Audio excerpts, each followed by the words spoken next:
Hello అండి, అందరికీ నమస్తే. Welcome to Sharada home making channel. నేను ఈరోజు చల్ల పునుకులు చేశానండి. రోడ్డు పక్కన వేస్తారు కదా బండ్ల మీద, ఆ చల్ల పునుకులు మన ఇంట్లోనే ఈజీగా చేసుకోవచ్చు. చాలా టేస్టీగా చాలా బాగుంటాయి. ఇలాగా చట్నీతోని ఆనియన్స్తోని సర్వ్ చేసుకుంటే చాలా బాగుంటాయి.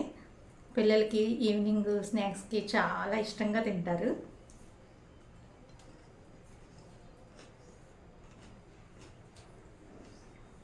దీని ప్రిపరేషన్ ఇప్పుడు చూద్దాం మనం. ముందుగా నేను చట్నీ ప్రిపేర్ చేసుకుంటున్నాను. ఇది ఇన్స్టెంట్గా చేసేసుకోవచ్చు, స్టవ్ వెలిగించాల్సిన పని లేదు. మిక్సీ జార్లోని ఒక 2 ఉల్లిపాయలని కట్ చేసి వేసుకున్నాను నేను. అందులోనే ఒక వెల్లుల్లి రెబ్బ వేసాను.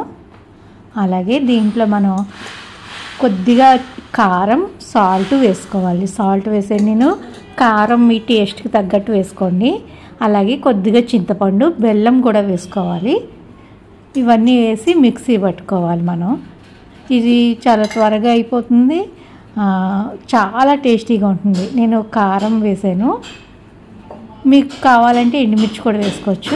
కొద్దిగా బెల్లం, చింతపండు, ఇవన్నీ నీ టేస్ట్కి సరిపడగా చూసుకుని మనం అడ్జస్ట్ చేసుకుంటూ వేసుకోవాలి.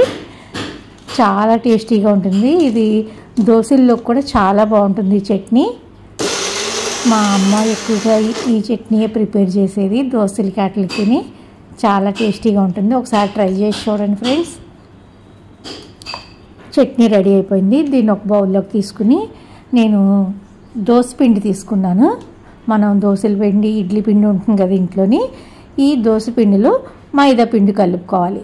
మనం ఇడ్లీ పిండితో కూడా చేసుకోవచ్చు మనం ఈ బజ్జీల్ని. మొత్తం మైదా పిండి వేసి పెరుగు వేసి చేస్తారు. నేను అలా చేయట్లేదు, మొత్తం అంతా మైదా పిండి వాడడం మంచిది కాదు కదా, అందుకని నేను దోశల పిండిలో వేస్తాను. నేను దోశల పిండిలో మైదా పిండి వేసుకుని కలుపుకోవాలి. కాస్త గట్టిగా ముద్ద అయ్యేటట్టు కలుపుకోవాలి. మరీ గట్టిగా కాదు, మరీ పలుచగా కాదు. మనకి తెలుస్తుంది కదా బజ్జీల పిండి ఎలా కలుపుకోవాలో అలా కలుపుకొని సాల్ట్ వేసుకోవాలి. అలాగే కొద్దిగా వంట సోడా కూడా వేసుకోవాలి, చిటికుడు వేసుకుని పిండిని బాగా బీట్ చేసుకోవాలి.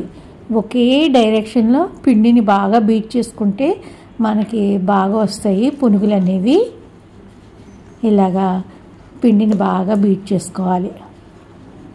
ఎక్కడ ఉండలు లేకుండా బాగా కలుపుకోవాలి పిండిని. నేను ఇందులోని కాస్త పచ్చిమిర్చి, జీలకర్ర, అల్లం దంచి వేశాను నేను.